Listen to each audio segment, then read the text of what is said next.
మొదటి సందేశంలో ప్రకటన గ్రంథములో వ్రాయబడి ఉన్న ధన్యతలను మీ ముందు పెట్టాను. 7 ధన్యతలలో మొదటి 6 మొదటి రాత్రి చెప్పి 7వ ధన్యతను గత రాత్రి మీ ముందు పెట్టాను. తద్వారా గత రాత్రి వరకు ఏమి చెప్పినట్లయింది అంటే, ప్రకటన గ్రంథములో వ్రాయబడి ఉన్న ధన్యతలను చెప్పినట్లయింది. ఇప్పుడు ప్రకటన గ్రంథములో వ్రాయబడి ఉన్న హెచ్చరికలను మీ ముందు పెట్టడానికి పరిశుద్ధాత్మ దేవుడు నన్ను సిద్ధపరిచాడు. These are the serious warnings straight away from the throne room of the Almighty God.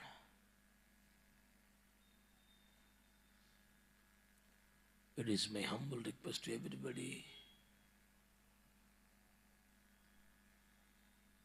who are eagerly waiting to the word of God,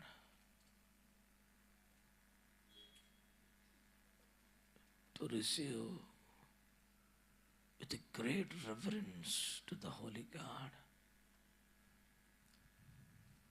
with a God-fearing heart, so that the Holy Spirit God may work in you in His own special way. Let us all turn to the book of Revelations and chapter 2. ప్రకటన గ్రంథము 2వ అధ్యాయం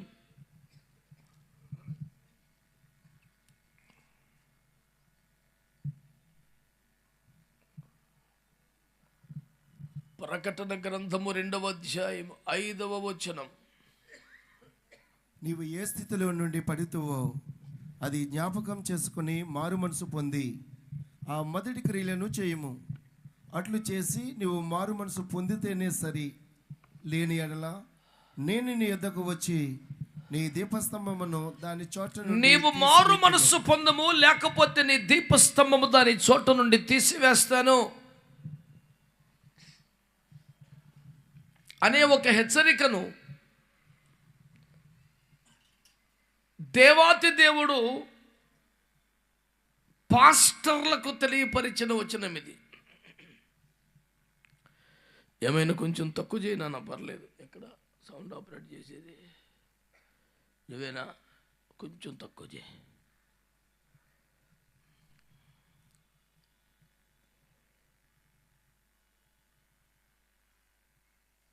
నీవు మారు మనసు పొందితే సరే, లేకపోతే నీ దీపస్తంభము దాని చోటు నుండి తీసివేయబడుతుంది అని చెప్పడం ద్వారా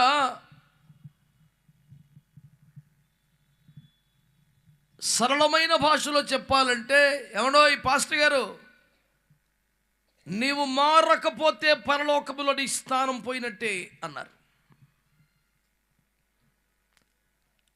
ఇది పాస్టర్లకే చెబితే మాకెందుకు చెబుతున్నావు, అలవాటైపోయిన వ్యవహారమా అనే సందేహం ఎవరికైనా రావచ్చు. ఒక్కవేళ జవాబు ఏమిటంటే, ఈ దిద్దుబాటు లేఖలన్నీ సార్వత్రిక సంఘానికి అనువర్తింపజేయాలనేది పరిశుద్ధాత్మని యొక్క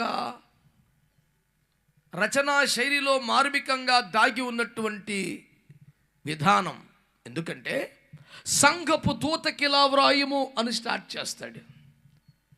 సంఘపు దూతకిలా వ్రాయుము అని స్టార్ట్ చేసి, సంఘములతో ఆత్మ చెప్పుచున్న మాట చెవిగలవాడు వినుగాక అని ముగిస్తాడు. ఇప్పుడు చెప్పింది సంఘపు దూతక సంఘమునక?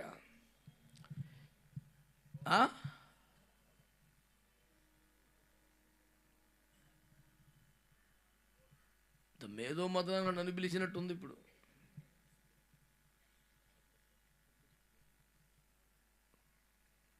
ఎంత తేటగా చెప్పిన తర్వాత తెల్లముఖం వేసుకొని విచిత్ర జవాబులు చెప్పటం బహువింతగా ఉన్నది. సంఘపు దూతకు ఇలాగు వ్రాయుము అని మొదలుపెట్టి, సంఘములతో ఆత్మ చెప్పుచున్న మాట చెవిగలవాడు వినుగాకని ముగించాడు. అంటే ఎవరికి చెప్పినట్టు అన్నాను. మీ జవాబేంటి?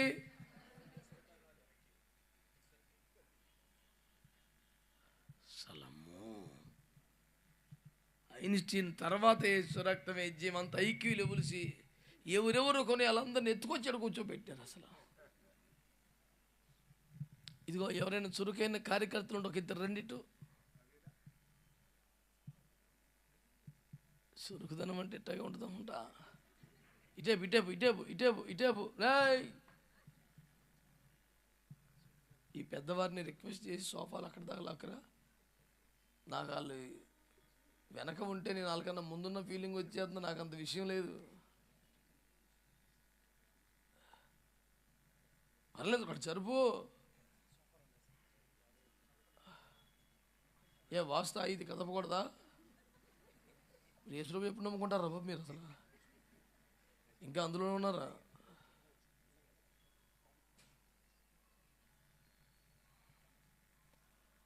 ఇటు వెయ్యమని. సరే, మీ దుర్మార్గం నశించుడుగాక. అసలు పాయింట్ అదే, మారు మనసు పొందు. లేకపోతే మీరు చేసిన ఎవరు అధ్యక్షుడు వెనకాల పడేశారు. మీ పాపం ఎట్ట పండిపోయింది. చెప్పింది కరెక్ట్, నేను కొంచెం ఇట్లా జరపండి అన్నారు. అసలు ఈ బాప్టిజం ఇచ్చింది మీకు? అసలు అసలు అసలు మోషే గుడారం కట్టినప్పుడు అంట, అయ్యా మోషే గుడారం కట్టినప్పుడు సమస్తము అట్లే చేశాను, ఒక్కటి కూడా ఇటు అటు బెసగల. మీరు మరి కాస్త మెరుగైన స్థానం కల్పించాలి మేము ఆశపడితే మీరు దుర్మార్గంగా చేసేసారు. అయినను మీకు కలిగించినటువంటి శ్రమకై మేము చింతిస్తున్నాము, మీ విధేయతకై ప్రశంసిస్తున్నాము, మీకు కృతజ్ఞతలు. నాకు చింతలుగా అయిపోయింది. దేవునికి స్తోత్రం.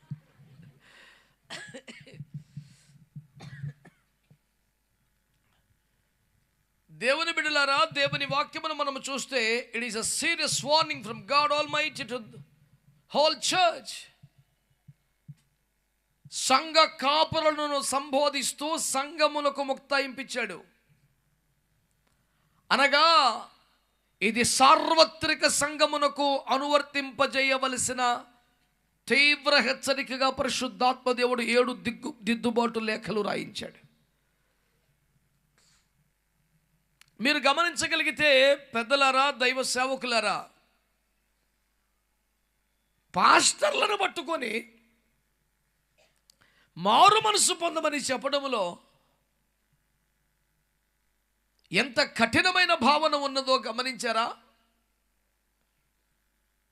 16వ వచనములో, 22వ వచనములో, 3వ అధ్యాయం 3వ వచనములో, 3వ అధ్యాయం 19వ వచనములో, అంటే 7 సంఘాలకి రాస్తే లేఖలు, అందులో 5 సంఘ కాపురులకు మారు మనసు పొందమని రాశాడు.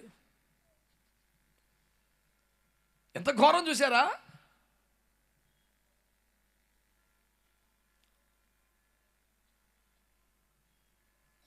మాట్లాడుతున్న నాతో సహా ఏమండోయ్, పాస్టర్లే మారు మనసు పొందాలట.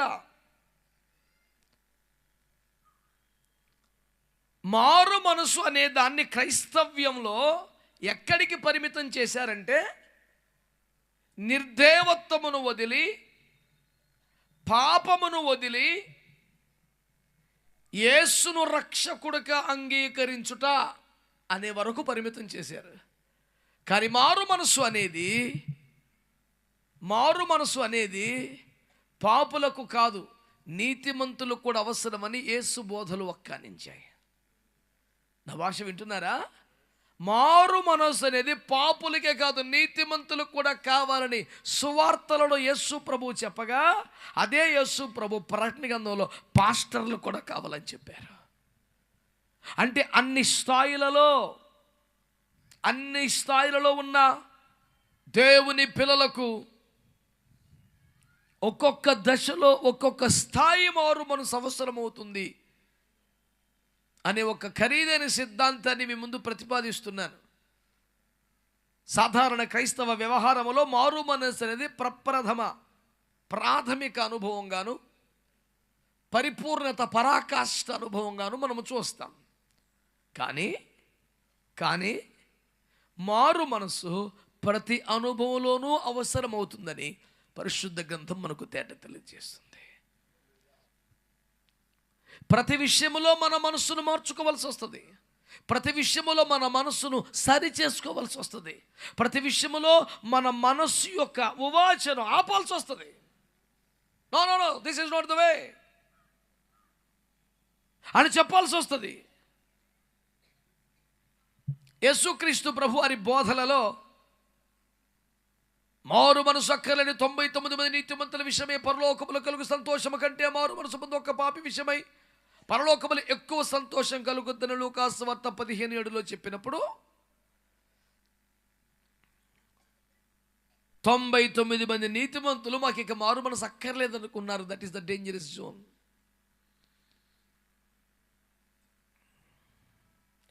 మేము ఆల్రెడీ నీతిమంతులం కనుక మాకు మారు మనసు అక్కర్లేదనుకుంటున్నారు. కాస్త లోతైన వాక్య అవగాహన కలిగిన వారి కోసం కొంత సమాచారం ఇస్తున్నాను, మీరు గమనించండి. ఏమంటుంది వాక్యం అంటే, మారు మనస్సు అక్కర్లేను నీతిమంతులు అండి. ఒకసారి మీరు ఆ పదం మాట్లాడని అక్కర్లేని నీతిమంతులుగా ఉండకండి. నేను అన్నది ఏమిటి? మారు మనసు అక్కరలేని. నా ఒక జెన్యున్ క్వశ్చన్ అడుగుతాను, మీరు చెప్పండి. అసలు మారు మనసే అక్కర్లేదు అని ఎవరు అసలు నీతిమంతుని ఎందుకు అనాలి?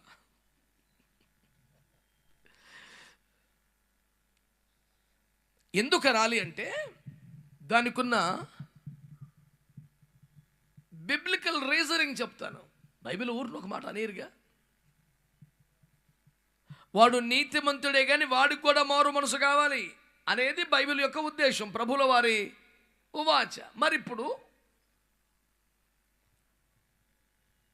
అసలు నాకు మారు మనసు అక్కర్లేదే, నేను మారేది అంటే నేను ఇంకేం మారాలి, నేను బాగున్నాను అని గట్టిగా స్థిరంగా ఉండిపోయిన వాడిని నీతిమంతుడు ఎందుకు అన్నప్పుడు ఒరీ పాపిష్టి మానవా అనొచ్చుగా. నువ్వు నీతిమంతుడివే కానీ నీకు కూడా మారు మనసు కావాలనడంలో ఏమిటి ఔచిత్యం అని అంటే, ఏ కేటగిరీన ఏ ప్రాతిపదికన మరి నీతిమంతులు అనాలి అంటే, పరిసయ్యుడి సంభాషణ వినండి. ప్రభువా నేను ఈ కాదు కానీ నేనేం చేస్తుంటాను, తప్పకుండా వారానికి సబ్బాతున మందిరానికి వస్తాను. 2 వారములో 2 రోజులు ఉపవాసం ఉంటాను. 3 దశమ భాగం పుదీనా సదాప జీలకర్రలు కూడా ఇస్తుంటాను. ఇప్పుడు వాడు దేనిని బట్టి నీతిమంతుడిగా ఎంచబడుతున్నాడు అంటే, క్రమముగా దేవుని మందిరానికి వస్తున్నాడు, వాడు కొంత నీతి ఆపాదించబడుతుంది. 2 రోజులు ఉపవాసం ఉండి ప్రార్థన చేస్తున్నాడు, దోష నివృత్తి కలుగుతుంది. 3 తన సకలములో దశమ భాగమును సమర్పించుచున్నాడు, అతని కొరకు ఆకాశపు వాక్యములు తెరవబడుటకు అనుమతి కలదు. అంటే అతడు నమ్మకంగా దేవుని సన్నిధికి వస్తాడు, క్రమంగా ఉపవాసాలు ఉంటాడు, క్రమంగా దశమ భాగాలు ఇస్తాడు. ఇవన్నీ దేవుని ఆజ్ఞలే కదా. ఆజ్ఞలను పాటించుచున్నందున, దేవునికి విధేయత చూపుచున్నందున, దేవునితో 7 రోజుల వారములో 3 రోజులు గడుపుతున్నందున, ప్రతి పరిస్థితులలో దశమ భాగమును ఇస్తున్నందున అతడు నీతిమంతుడిగా ఎంచబడుతున్నాడు. మరి ఆడికి ఎందుకు కావాలి మారు మనసు? తన తోటి వాణిని హీనపరుచుచున్నందున. పరిసయ్యులకు శాస్త్రులకు యేసు ప్రభు వారు చెప్పింది అదేగా. 23 మత్తయి సువార్త ఏం చెప్పారు ఆయన? అయ్యో శాస్త్రులారా, అయ్యో పరిసయ్యులారా అంటూ ఏమన్నారు? మీరు దశమ భాగములు ఇస్తున్నారు కానీ న్యాయమును కనికరమును మీరు ప్రేమించుటలేదు, వాటిని మానక వీటిని చేయవలసి ఉన్నది అన్నారు. అంటే ఆజ్ఞలు పాటించుచున్నారు, సన్నిధిని గడుపుచున్నారు, కానీ న్యాయం లేదు, కనికరం లేదు. ఎవరైనా కాస్త తాత్వికంగా పరిశోధించగలిగిన ఓపిక తీరిక ఉంటే, one of the greatest line to do a philosophy అంటే నేను చెప్తాను, కనికరమును ప్రేమించుట అని వర్డేశాయి అక్కడ. One of the most beautiful philosophies of Jesus Christ, love the compassion మనం ఏమనుకుంటాం అంటే కనికరము ప్రేమలో ఒక భాగం కదా, కనికరం అనేది ప్రేమలో ఒక భాగం కదా, ప్రేమ అనే విస్తృత స్థాయికి సంబంధించిన వ్యవహారంలో కనికరం అనేది కాస్త చిన్న పరిధి కలిగినది అనే విషయ విభజన చేస్తాం మనం. కానీ ప్రభువారు అంటారు, నాన్న కనికరమును ప్రేమించు. పరిశోధన చేసే మనసున్న వారి కోసం దాని ఒక వ్యాఖ్యాన సూత్రం చెబుతాను. కనికరమును ప్రేమించడం అంటే ఏంటంటే, ఒక వ్యక్తి నాకు 1000 రూపాయలు బాకీ పడ్డాడు, ఇవ్వటం లేదు, ఇవ్వలేకపోతున్నాడు. నా వద్దకు తీసుకుని రాబడ్డాడు. తీసుకున్నప్పుడున్న సంతోషం ఇచ్చేటప్పుడు లేదే, మాట తప్పకూడదు, తప్పది, ఇచ్చాయి, డబ్బులు ఇచ్చాయి అన్నాను. వాడు అమాంతం సాగిలపడి, నేను నా దుర్భర దౌర్బల్యములో మేము వద్ద తీసుకున్నాను, కానీ తిరిగి ఇవ్వగలిగే శక్తిని ఇంకా పొందుకోలేదు, నా తప్పే, నీకు దయ ఉంటే నన్ను క్షమించు, లేకపోతే చంపే, నా దగ్గర అయితే డబ్బులు లేవు అని కాళ్ళ వెళ్ళబడ్డాడు. ఇప్పుడు నేను 2 ఆప్షన్లు నా ముందు ఉన్నాయి. ఒకటి శిక్షించుట, 2 కనికరించుట. అయితే వీడికి 100 కొరడా దెబ్బలు కొట్టము అనేది శిక్ష, క్షమించేయి, కనికరించేయి అన్నది ఇంకో ఆప్షన్. ఈ రెండింటిలో నేను ఏది ప్రేమించాలి, శిక్షణ కనికరమునా? అది చెప్పాడు యేసు ప్రభు. మీరు కనికరమును ప్రేమించండి. చాలా కష్టమైన సిద్ధాంతం అది. మనల్ని దూషించి హింసించి ఇది ఇంకా సాఫ్ట్ కార్నర్. ఒకడు మన మీద బండబూట్లు తిట్టి, మన మీద కేసులు పెట్టి, మనల్ని సావచేత కొట్టి, కత్తి పట్టుకొచ్చి మనల్ని నరకడానికి ఉరికి గురి తప్పి కాళ్ళ మీద పడ్డాడు. ఇప్పుడు ఏం చేద్దామండి? అంత సులువేమీ కాదు యేసు రక్తం చేయం. పదములు చాలు వారినంత సులభమా ప్రేమ కురిపించడం అన్నాడు. అయ్యా అంత ఈజీ ఏం కాదు నాయన. మర్యాద కోసం క్రైస్తవ సంస్కారం ఉట్టిపడుతుండగా వదులుతాం కొన్ని పదాలు. కానీ యేసు రక్త విజయం అతగాడే కాళ్ళ ముందుకు వచ్చి పడితే, యేసు రక్త విజయం శత్రువును పాదపీఠముగా మార్చిన దేవునికి స్తోత్రములు కలుగునుగాక, హల్లెలూయా అని ఇప్పుడు ఆన్ని మొదలుతో నరికి అది అప్పుడు కానీ ఆత్మ శాంతించదు కదూ. So one of the greatest philosophies of Jesus Christ is కనికరమును ప్రేమించుట. శిక్షను ప్రేమించకూడదు, పగ సాధించును ప్రేమించకూడదు, దండించును ప్రేమించకూడదు, కనికరించడాన్ని ప్రేమించాలి. యేసు ప్రభు వారు చెప్పినటువంటి ఒక పిహెచ్డీ చేయడానికి సరిపడ మెటీరియల్ ఉన్నటువంటి సబ్జెక్ట్స్లో, ఫిలాసఫీస్లో ఇదొకటి. ఇంకా ఆసక్తి పరులు ఉంటే ఇంకొకటి కూడా చెప్తాను. నీలో ఉన్న వెలుగు చీకటి అయితే ఆ చీకటి ఎంతో గొప్పది. ఇంత ఫిలాసఫీ రాయొచ్చు ఓపుకుంటే. పౌలు గారి స్టేట్మెంట్స్లో చెప్పాలంటే, దృశ్యమైనవి నిత్యములు, అదృశ్యమైనవే నిత్యములు. 2-3 డాక్టర్లు కొట్టేయచ్చు అంత. అంటే బైబిల్ని చాలామంది కేవలం మత గ్రంథం అంటే బాధ అనిపిస్తుంది నాకు. ఇది ఒక జ్ఞాన భాండాగారం. ఇది ఏ జలనిధి అయినా అప్పటికో ఇప్పటికో ఎండుద్దేమో, కానీ తరగదేక. నేను ఆ మధ్య ఎక్కడుంది ఎతకాలి, ఒక కవిత రాశాను. ఎండలెక్కువైన సంద్రమెండునా, వర్షం అధికమైన జలధి నిండునా అని రాశాను. 1 కిలోమీటర్ ఈ ముందు ఇందులోనే ఏడో మర్చిపోతున్నాను. ఈ మధ్య కాగితాలని ఇందులోనే టైప్ కొట్టుకొని పెట్టుకుంటున్నాను. ఎందుకంటే కవికి కలంపోటు ఎలా ఉంటుందంటే, అది రక్తపోటును పరీక్షించే డాక్టర్ గారికి కూడా దొరకదు. ఆ క్షణానికి వచ్చి వీరావేశములో అతివృష్టిని కుమ్మరించి అంతర్ధానం అయిపోతుంది. అది ఆ క్షణాన్ని ఒడిసి పట్టలేకపోయామో ఎంత పశ్చాత్తాపం కలుగుద్దో చెప్పలేమేక. మన మీద మనకే కోపం వచ్చేసి లెంపలు వేసేసుకుంటూ ఉంటాం. అమ్మ ఎంత పొరపాటు జరిగిపోయింది. మీరు చెబితే నవ్వుతారు కానీ ఇక చెప్పక తప్పని. ఒక్కొక్కప్పుడు స్నానం చేస్తున్నప్పుడు ఏదో కవితాధార ఆ షవర్లోంచి పడేదానికన్నా ఎక్కువ పడుతుంటుంది. అప్పుడు చేసేది ఏమిటి, ఉన్న పలంగా బకెట్ ఎత్తి మొత్తం కుమ్మరించుకొని పరిగెత్తుకుని బయటపడతామే. ఇక వచ్చి ఒక కాగితం పెన్ను తీసుకొని చితకా బతక బరికేసి మళ్ళీ వెళ్ళి రెండవ స్నానం, ద్వితీయ మంగళం సప్రసాదం స్తోత్రం అనుకోవటమే. స్తోత్రం, హల్లెలూయా. నేను ఎందుకు ఈ మాటలు చెప్తున్నానంటే బైబిల్ అంత విషయం ఉంది సార్.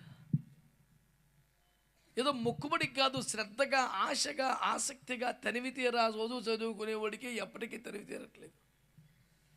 అది కూడా అన్నా నేను, తనువు తీరునేమో కానీ తనివి తీరదు అని రాశాను.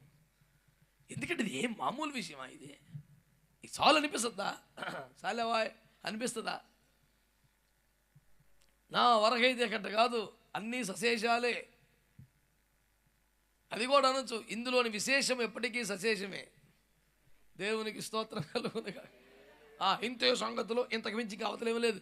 నథింగ్ బియాండ్ అంటకు లేదు సార్, ఆల్వేస్ మోర్ బియాండే. ఇక నథింగ్ బియాండ్ అనేది ఏడుంది ఇందులో? నీ ఓపిక. మేము బైబిల్ స్కూల్స్లో ఒక సబ్జెక్ట్ ఇచ్చేస్తాం, ఏమిటంటే శాశ్వత కాలం నుండి శాశ్వత కాలం వరకు అనేది సబ్జెక్టు. ఎక్కడ? 47 కీర్తన 13 వచనంలో ఉంటుంది. ఇశ్రాయేలు దేవుడు యెహోవా శాశ్వత కాలం నుండి శాశ్వత కాలం వరకు సన్నుతింపబడును గాక అని ఉంటుంది. శాశ్వత కాలం అంటే అర్థం ఏంటి? శాశ్వత కాలం అంటే అర్థం ఏంటి? ఒక ఆరంభం కానీ ముగింపు కానీ లేకపోతే దాన్ని శాశ్వత కాలం అనాలి. మరి శాశ్వత కాలం నుండి శాశ్వత కాలం వరకు ఏంటి? ఒక ఆరంభం కానీ ముగింపు లేని దాన్ని శాశ్వత కాలం అనాలి. మరి శాశ్వత కాలం నుండి శాశ్వత కాలం వరకు ఏమిటండి? అర్థం లేని భాషా ప్రయోగం అనిపిస్తుంది.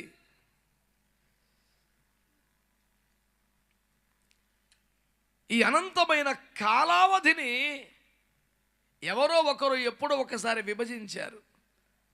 ఇక ఎప్పుడు కాల గణన చేసినా దానికి ముందు దానికి తర్వాత చేయొస్తుంది. అందుకనే అంతకు ముందుది కూడా చెప్పడానికి అలవి కానీ అనంతమైన కాలం, దాని తర్వాత కూడా అంతే. కనుక శాశ్వతకాలం నుండి వరకు ఒక విచిత్రం పుట్టింది. దాన్ని ధ్యానం చేయడానికి ఒక వారం రోజులు మనకు అవసరం. అందులో మేము డీల్ చేసేది ఏమిటంటే ఆదికాండం ముందు అసలు ఏముండింది, అసలు ఏం చేసి ఉంటారు, ప్రకటన 22 తర్వాత ఏముంటుంది, అక్కడి వరకు వస్తుంది చర్చ. అసలు విసుగు, బోరు, ఆకలి, నీరసం కొట్టని, ఏమండి, రసాస్వాదన కలిగించే అద్భుతమైనటువంటి విషయం. ఆ మాటకు వస్తే బైబిల్ అంతా అంతే అనుకోండి. జిజ్ఞాసువులకు కొంత సమాచారం ఇచ్చే ప్రయత్నం. మీరందరూ మంచోళ్ళే కనుక ఒక స్తోత్రం చెప్పండి. మీకు ఎట్ట తెలిసి మేము మంచోళ్ళం అంటే నన్ను భరించడం వల్ల అంతకన్నా నిదర్శనం ఏం కావాలి? మీరందరూ మంచోళ్ళు. దేవునికి స్తోత్రం, హల్లెలూయా. ప్రియులారా, ఇక్కడ మన అంశం ఏంటంటే మారు మనస్సు పొందాలి అనండి. అంటే నువ్వు పాపాన్ని వదిలిపెట్టావు, ప్రభువుని నమ్ముకున్నాం కనుక మారు మనసు అనుభవం అయిపోయింది అనుకుంటున్నావు. కానీ ఏదైనా ఒక విషయంలో ప్రభువు యొక్క విధానంతో నీ విధానం సరిపోలేదు కదా, ఆయన ఆజ్ఞను సమ్మతించలేకపోతున్నావు కదా, ఆయన చిత్తమునకు అప్పగించుకోలేకపోతున్నావు కదా, అందుని మెత్తవ సచిత్తమును చంపుకోలేకపోతున్నావు కదా. రకరకాల భావాల లోపములో సంఘర్షణ జరుగుతుండగా దేవుని వైపు కాక శరీరం వైపే మొగ్గాల్సి వస్తుంది, కుటుంబ బంధాల వైపే మొగ్గాల్సి వస్తుంది, ఆర్థిక అవసరాల వైపు మొగ్గాల్సి వస్తుంది. ఈ సమస్య పోరాటంలో ప్రభు చిత్తం కొంచెం పక్కన పెట్టాల్సి వస్తుంది. సచిత్తమే చివరికి గెలుస్తోంది. అప్పుడు మారు మనసు పొందాల్సిందే కదా. మరి నువ్వు ఏదైనా తీసుకో, ఇదే తేలుద్ది. ఏమన్నాయి పాస్టర్ గారు, నీవు నీ సంఘం మారు మనసు పొందండి, లేకపోతే నీ పరలోకంలో నీ స్థానం తీసివేస్తానంటే పరలోకంలో నీకు ఎంట్రీ లేదు. కానీ నీ దీపస్తంభము దాని చోటు నుండి తీసివేస్తా. ఎవరికి? క్రియలు కలిగిన వాడికి, సహనం కలిగిన వాడికి, భక్తి కలిగిన వాడికి. అపోస్తలులు కాకే తమ అపోస్తలులు చెప్పుకున్నటువంటి దొంగ బోధకులు నిలదీసి నిగ్గుదీల్చి తప్పదే అని నిరూపించిన వాడికి ఏమంటున్నాడు తెలుసా? మారు మనసు పొందు, లేకపోతే పరలోకంలో స్థానం పొందన్నాడు. ఎందుకైనా పొందాల్సిన మారు మనసు ఏంటంటే ఫస్ట్లో ఉన్నంత ప్రేమ పెళ్ళలేదంట. పరమగీతాల్లో ప్రేమని అగ్నితో పోల్చాడు. ఆమేన్, హల్లెలూయా. ప్రవాహ జలములు ఆర్పజాలని అగ్ని దేవుని ప్రేమను రాశాడు పరమగీత గ్రంథములో 8వ అధ్యాయం. దేవునికి స్తోత్రం కలుగునుగాక, హల్లెలూయా. దేవుని వాక్యములో రాయబడ్డ మాటలు గమనిస్తున్నారా? అంటే ఆ ప్రేమ దీపం కాస్త కొడిగడుతోందన్నమాట. ప్రేమ జ్వాలలు కాస్త మినుకుమంటున్నాయి. చిరుగాలులకే హోరుగాలులకు తల్లడిల్లిపోతున్నట్లుగా ప్రేమ దీపం ఆరిపోతుందేమో అనిపిస్తుంది. ఒకప్పుడు మహోజ్వలంగా వెలిగినటువంటి అఖండ దీపముగా భాషించినటువంటి క్రీస్తు ప్రేమ, దైవ ప్రేమ సంఘములో ప్రజ్వలిల్లుతూ ఉండిన కాలము నుండి మినుకు మినుకుమనే చిన్న చిట్టి దీపానికి వచ్చేసింది వ్యవహారం. ప్రేమ జ్యోతి ఆరకూడదు, అదట అఖండ దీపమై ముజ్జగములను వెలిగించవలసినటువంటి ప్రాముఖ్యమైన సంగతి. అయితే క్రియలున్నాయట, సహనం ఉందంట, వాక్యం పట్ల రోషం ఉందంట, అబద్ధ బోధనలు పట్టుకుని తప్పది నిరూపించినటువంటి దైవిక రోషం ఉందట. ఇన్నున్నాయి కానీ ఏం తగ్గిందిట? ప్రేమ తగ్గింది. భక్తి తగ్గలేదు, ప్రార్థన తగ్గలేదు, వాక్య సమయం తగ్గలేదు, సువార్త సేవ ప్రయాస తగ్గలేదు, కానీ ప్రేమ తగ్గింది. మొదటి కొరింథీ పత్రిక 11వ అధ్యాయం ప్రకారం ప్రేమ లేనివాడు కూడా వరములతో వాడబడవచ్చు. ఇది అర్థం కాకనే చాలా మంది పరిశుద్ధాత్మ అనుభవానికి, కృపావరాలకి వ్యతిరేకంగా మాట్లాడేవాళ్ళు, అబ్బో ఆత్మ ఫలం లేదు కానీ ఆత్మ వరమట నొరమై అని కలబడిపోతారు.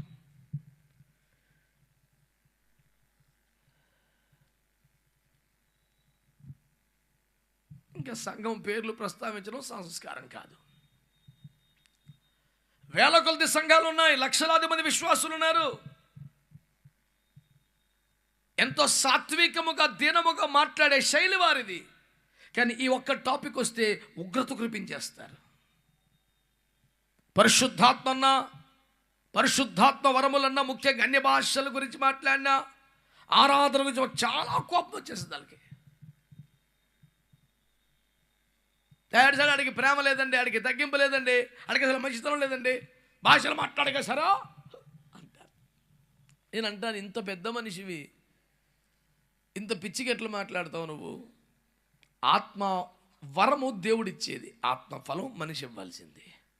దేవుడిచ్చేది కరెక్ట్గా ఇచ్చాడు, ఇది ఇవ్వాల్సింది ఇవ్వలేదు. ఇప్పుడు దేవుడిని ఏమంటావు నువ్వు? ఏమన్నా తెలిపి పని చేస్తున్నా నీకు? ఎంత పొడుగు వ్యాఖ్యానం చేసామో ఇంత ఆలోచించాలి కదా.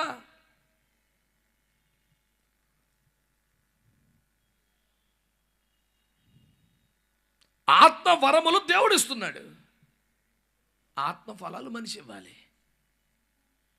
ఇప్పుడు మనిషి ఇవ్వాల్సింది మనిషి ఇవ్వలేకపోతున్నాడు కాబట్టి దేవుడు ఇవ్వాల్సింది దేవుడు కూడా ఆపేయాలి. ఇది ఎక్కడ పనికి మన లాజిక్?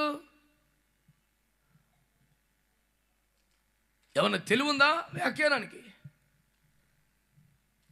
అప్పుడేమంటాడంటే అసలు ఫలములోనికి వరం ఎందుకు ఇస్తాడు?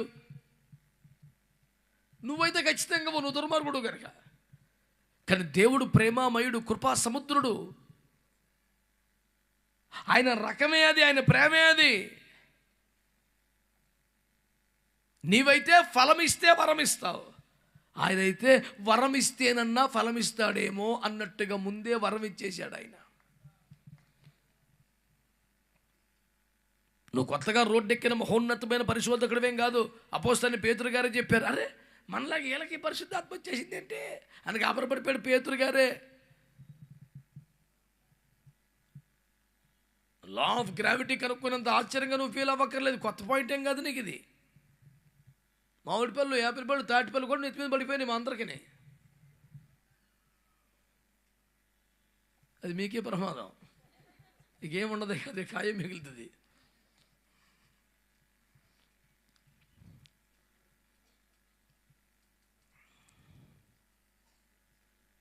కనుక దేవుని బిడ్డలారా శ్రద్ధగా ఆలోచన చేయండి ఈ మాటలు. అసలు దానికి దీనికి సంబంధం ఏంట? వరానికి ఫలానికి. వరం ఇచ్చినందుకైనా ఫలం ఇవ్వాలనే ఇంగితం ఉండాలి తప్ప ఫలము లేనోడికి వరం ఎలా ఇస్తావని ప్రశ్నించి అంత ధైర్యం ఎక్కడికి వెళ్ళి వచ్చింది నీకు? సర్వకృపానిధికు దేవుడు తన మహాసమృద్ధి గల ప్రేమానిధిలో నుంచి వరములను కృమ్మరించుచున్నాడు. అసలు మారు మనసు అనుభవం ఇంకా అర్థం కానోడికి ఆత్మనిచ్చేశాడండి. తిరిగి జన్మానుభవం ఏంటో తెలియని వారికే అన్య భాష వరం ఇచ్చేశాడండి.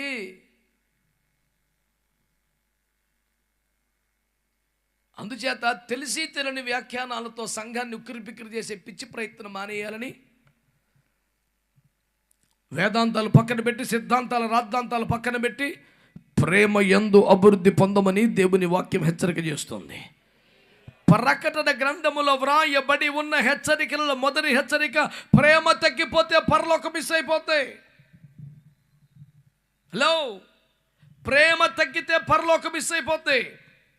ప్రార్థన చేసుకుంటున్నానండి, బైబిల్ చదువుకుంటున్నానండి, మేము అన్ని విషయాల్లో బాగానే ఎదరికెళ్ళిపోతున్నామండి. ప్రేమ తగ్గిందా? సంఘ కాపురుల పట్ల, సంఘంలో సహోదరు పట్ల, ఇరుగు పొరుగు పట్ల, పేదవారి పట్ల, బాధితుల పట్ల, ఆపదలో ఇరుక్కున్న వారి పట్ల నీ ప్రేమ తగ్గిందా, పెరిగిందా? పౌలు గారు అంటాడు, మీ ఎడల మా అంతఃకరణ విశాలమై ఉండగా మాడల మీ అంతఃకరణం చాలా సంకుచితంగా ఉంది. ఇదేమి న్యాయం అంటూ బాధపడలేదా? నాకు ఆశ్చర్యం అనిపిస్తుంది. పౌలయ్య గారు లాంటి మంచి దైవజనుడే, సంఘం కొరకు వ్యయమైపోయే దైవజనుడు, ఆత్మీయ పిల్లలు నాకు సంపాదించి పెట్టక్కర్లేదు, నేనే తండ్రి కనుక నేనే వారికి సంపాదించి పెట్టాలని భావించి ప్రయాసపడ్డ తండ్రి గారు, అలాంటి ఆత్మీయ తండ్రిని అంట విశ్వాసులు హృదయంలో చేర్చుకోలేదంట, ఇంట్లో మాత్రమే చేర్చుకున్నారంట. ఇంతకన్నా దుర్మార్గం ఏంటి చెప్పండి? మా బోటి చిన్న సేవకులు ఇంకేం ఆశపడతాం చెప్పండి? ప్రియులారా, సహోదరులారా, మమ్మల్ని మీ హృదయంలో చేర్చుకొనుడి అనే అప్లికేషన్ పెట్టాడు సంఘానికి పౌలు గారు 2 కొరింథీ పత్రిక 7వ అధ్యాయంలో. పౌలయ్య గారు లాంటి వారికే హృదయంలో స్థానం లేని క్రైస్తవ్యం. నోట్లో మాత్రం సంస్కారం ఉంటుంది, భాషలో క్రైస్తవ విలువలుంటాయి, హృదయంలో మాత్రం క్రీస్తు ప్రేమ లేదు. నా బోట్లోడికి అయితే ఆ మాటలే ఆ చేతలే తెలుస్తాయి, హృదయం తెలియదు కాబట్టి ప్రేమ గల వ్యక్తుడే అనుకుంటాను. ప్రభు అంటున్నాడు, నీ ప్రేమ దీపం ఆరుచున్నది, ప్రేమ తైలము తగ్గుచున్నది, పరలోకముల స్థానము ఖచ్చితంగా తీసివేయబడుతుంది. ప్రకటన గ్రంథం అనగానే ఉరుములు, మెరుపులు, యుద్ధాలు, భూకంపాలు, తీర్పులు, పాత్రలు కాదు. ప్రకటన గ్రంథము ప్రేమ పేరు మీద దిద్దుబాటు స్టార్ట్ చేసిందని మర్చిపోవద్దు.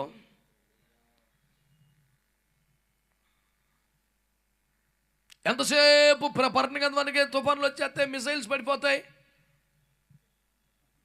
ఇయే చెప్తుంది అనుకుంటున్నారు చాలామంది. ప్రకటన గ్రంథములో హెచ్చరికల పరంపర ఎక్కడ స్టార్ట్ అయింది తెలుసా? మొదట ప్రేమ దగ్గర స్టార్ట్ అయింది. చెయ్యెత్తాల్సిన అవసరం లేదు, కానీ మీ గుండె మీద చేయి పెట్టుకొని మీలో మీరు చెప్పుకోండి, దైవ ప్రేమ నీలో ఉన్నదా? వాక్యం చదువుకోవాలి, ప్రార్థన చేసుకోవాలి, ఎవరికైనా సువార్త చెప్పాలి, సేవకులను ఆదరించాలి, ఆతిథ్యం ఇవ్వాలి. ఇలాంటి ప్రేమ ఏమన్నా ఉందా? పోయిందా? తగ్గిందా? పెరిగిందా? దానికి కూడా ఎవరైనా మళ్ళీ ప్రశ్నించాలా అండి? నువ్వు దొంగతనం, విగ్రహారాధన, వ్యభిచారం ఏ పాపం చేయక్కర్లేదు. దేవుని మీద, దేవుని సేవ మీద, దేవుని మందిరం మీద, దేవుని వాక్యం మీద, దైవ సేవకుల మీద, సంఘ సహోదరుల మీద నీ ప్రేమ తగ్గిందంటే నీ స్థలం పోయినట్టే పరలోకంలో.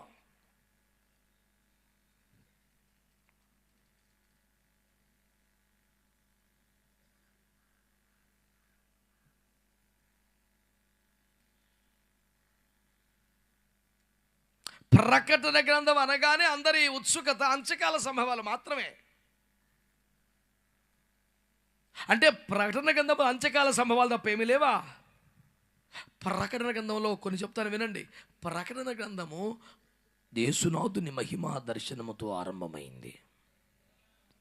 2, ప్రకటన గ్రంథము అంతరంగ వ్యక్తిగత శుద్ధీకరణతో ఊపందుకున్నది. 3, ప్రకటన గ్రంథం పరలోక రాజ్యపు లైవ్లీ వర్షిప్ను కళ్ళకు కట్టింది. నెక్స్ట్ పరలోక రాజ్యము కొలువుదీరిన సభను దృశ్య రూపంలో చూపెట్టింది. ఒక చేయి తిరిగిన కళాకారుడు ఉంటే ఒక అర్ధ గంటలో ఆ చిత్రం గీసేయచ్చు, అంత డీటెయిల్డ్గా. దేవుని ప్రభావ దర్శనం, స్వరూప దర్శనం యెహెజ్కేలు 1లో కూడా ఉన్నది. కానీ దానికి ఒక 10 మంది కళాకారులు కలిసి తప్ప ఓ చిత్రాన్ని కంప్లీట్ చేయలేదు. అంత సంక్లిష్టంగా ఉంది అక్కడ వర్ణన. నేను తరచుగా చదివే అధ్యాయంలో యెహెజ్కేలు 1 ఇప్పటికీ బాగా అర్థమైంది, ఫీలింగ్ ఒకసారి కూడా రాలేదు. ఓరి నాయనోయ్ అని మళ్ళీ చదవటమే. మళ్ళీ చదవటమే.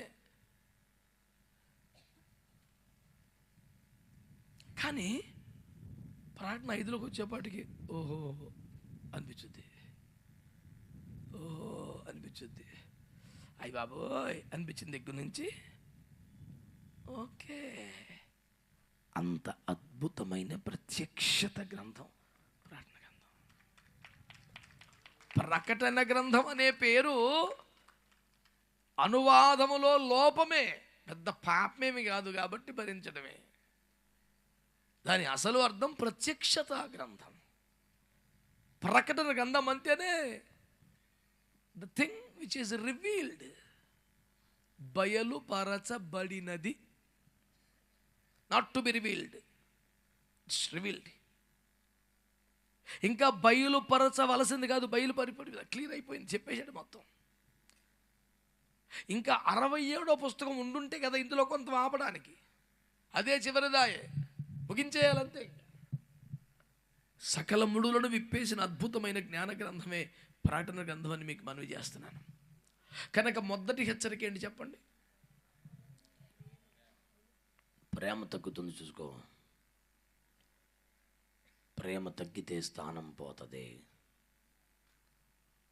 నీ మొదటి ప్రేమను గురించి భార్యాభర్తలతో పోల్చి చెప్తారు పెద్దవారు. ఇలా ఒకడంట పెళ్ళైన తొలి రోజే వారింట్లో అడుగుపెట్టగానే, నా సఖీ నా చెలి ఏమిమ్మందువు కోరుకునుము అడిగినంతనే అందించదనని చెప్పేసి ఒక కీర్తన అందుకున్నాడు. మరి ఆదం కూడా పాడాడు కదా, నా ఎముకలు అవసరం మాకు చూడగానే గీతం వచ్చేసింది, ఎవరికైనా పాడేసాడు. ఆ పిచ్చి తల్లి ఏం కోరుకుందంట, నాకు మైసూరు పాక్ అంటే చాలా ఇష్టం ఉందంట. ఒక్క క్షణంలో అంతర్ధానమయ్యాడు, 3 రోజుల దాకా లేడు. చిన్నగా మైసూరు వెళ్ళి మైసూరు పాక్ కొనుక్కొచ్చాడంట.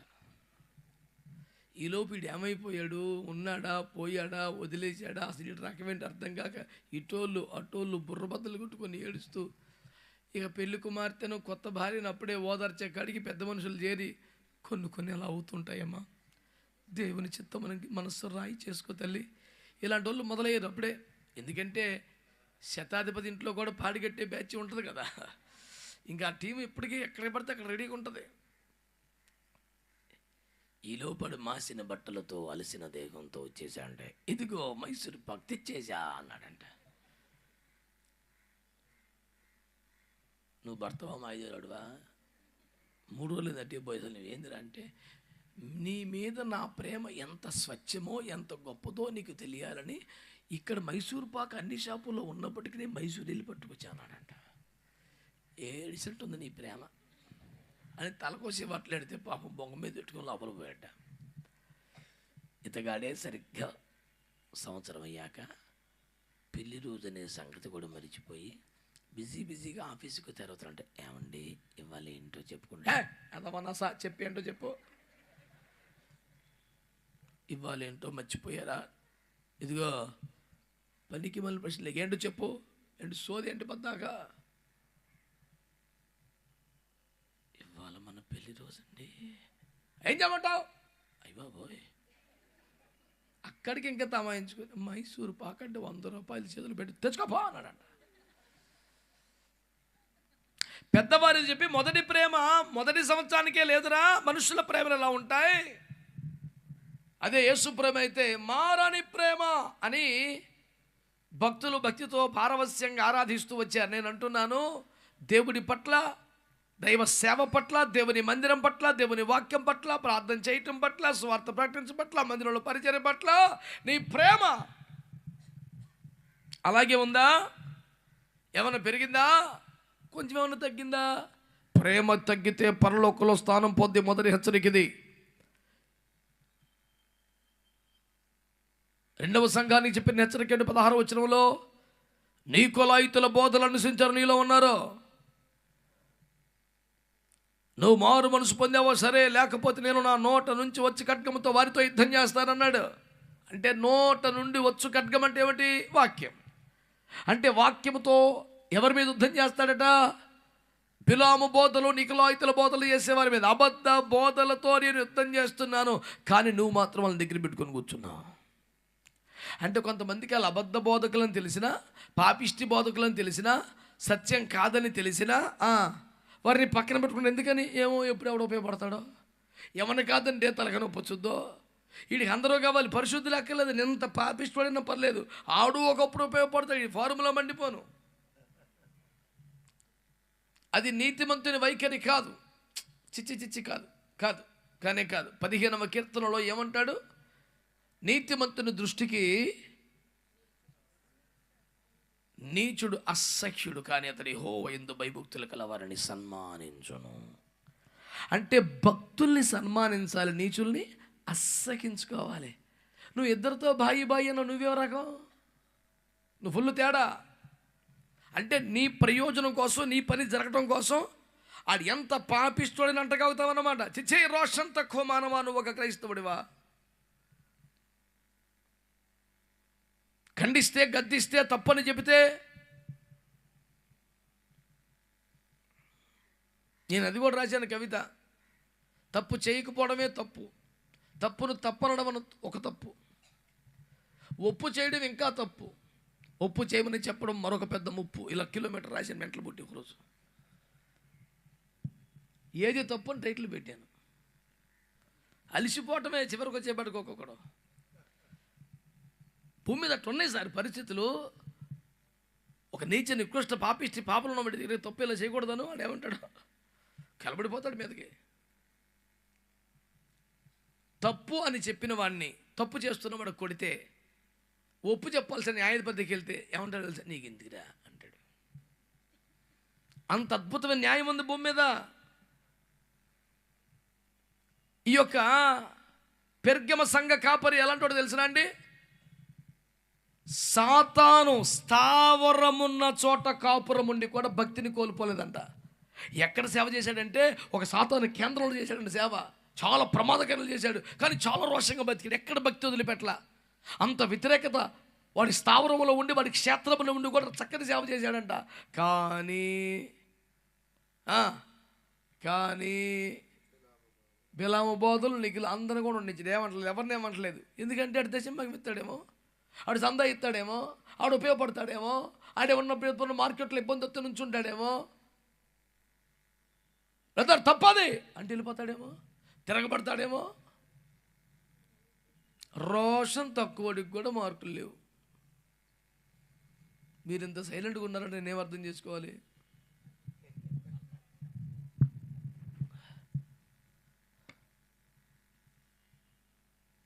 మౌనమునులందరికీ ఈ వ్యాఖ్య అంకితం.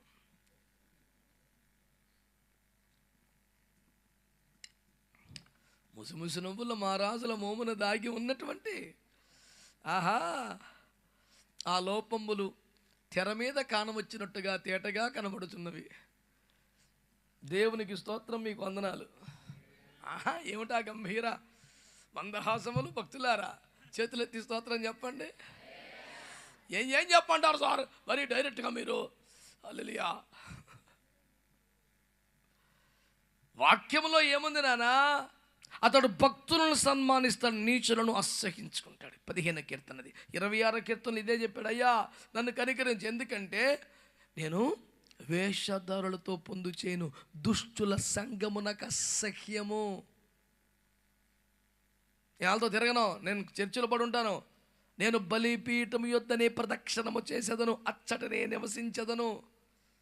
అంటే సమర్పణ ఉన్న వాళ్ళతో ఉంటాను నేను, వేషధారులతో ఉండను. చిచ్చి ఎవడు పడతాడు దగ్గర నేను ఉండను. గత రాత్రి నేను ప్రస్తావించినట్లు బైబిల్లో ఆమూలాగ్రం కనిపించే ఒక క్వాలిటీ వేరుబాటు జీవితం.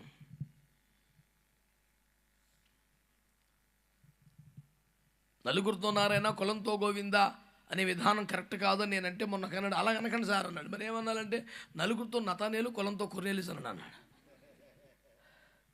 నీ చమత్కారం మండిపోని పేర్లు మార్చితే బుద్ధి మారాలి కదా.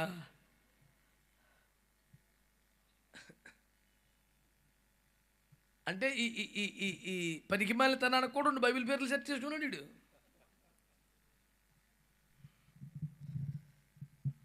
ఏమండి, బలహీనమైన వ్యవహారాలకి బేలగా తేలిపోవడానికి ఒక అందమైన క్రైస్తవ రంగేసుకుని పిచ్చి ప్రయత్నం.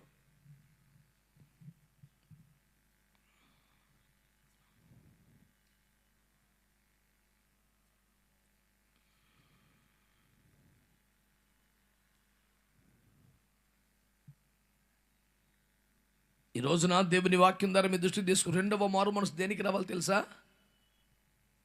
నీచులను అసహ్యులను సహిస్తూ అంటకాగుతున్న ఆధ్యాత్మిక చపల చిత్తానికి ఖచ్చితంగా మారు మనసు రావాలి. నేను వీరిని ఖండించాలి కదా, గద్దించాలి కదా, బుద్ధి చెప్పాలి కదా, సరి చేయాలి కదా, తప్పేదే మారు మనసు పొందా అనాలి కదా. ఈ నికోలైతుల బోధలో ఉన్నవారిని, అబద్ధ బోధలో ఉన్నవారిని మారు మనసు పొందమని చెప్పలేకపోతున్నాడు. కాబట్టి దేవుడు ఇప్పుడు పాస్ గారిని నువ్వు ముందర మారు మనసు పొందా అన్నాడు. పాస్టర్ గారిలో ఎందుకు వచ్చిన తగువని మీరు సరిపెట్టేసుకోండి, యేసు ప్రభు సరిపెట్టుకోండి సార్. జపానీ శాస్త్రి గారు మాట్లాడు, మన జనానికి సైలెంట్గా ఉండి మరి అలా ఆయనలాగా ఉంటే లోకల్గా తేడా వచ్చేస్తుంది, అందరిని కలిపేసుకోవాలి. నువ్వు అందరినీ కలిపేసుకోవాలనుకున్నావు, లేదు నువ్వే కలిసిపోతావు, నీకు తెలుస్తలేదు.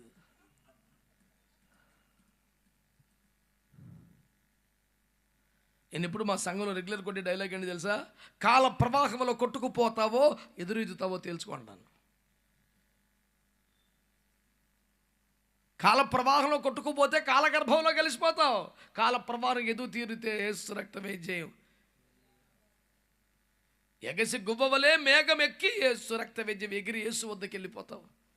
మా చిన్నప్పుడు పాస్టర్ గారు వచ్చారు, ఎగురుతావా అనేవాడు. రెగ్యులర్ డైలాగ్, ఎగిరిపోతావా అంటే ఏంటి? మామలాకలు తెలుసు, వంటలు ఉంటారు కదరా. ఎగిరిపోతామంటే ఏంటి? వీళ్ళందరూ కర్రీ పాయింట్లో ఉన్నారంటారు బాబు, వంట చేసిన మొహం ఎక్కడ కనపడతలేదు.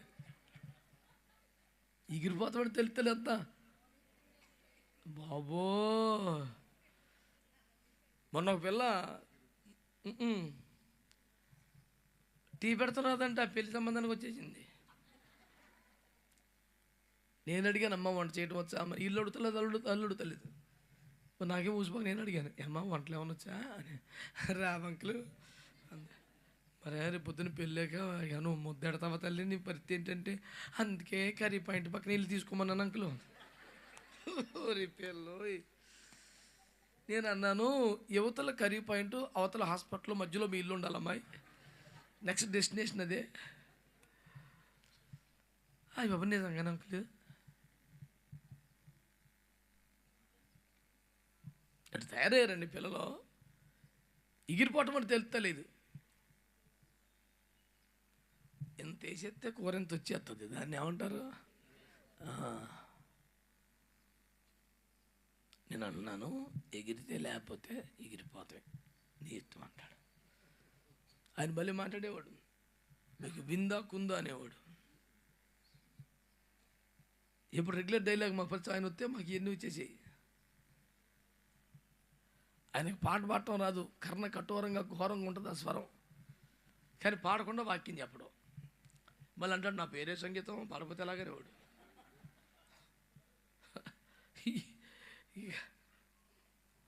మేము అనేవాళ్ళం, నీ పేరే సంగీతం అయితే మా బతికే సిలువ, పాడి చేయి. ఇంకా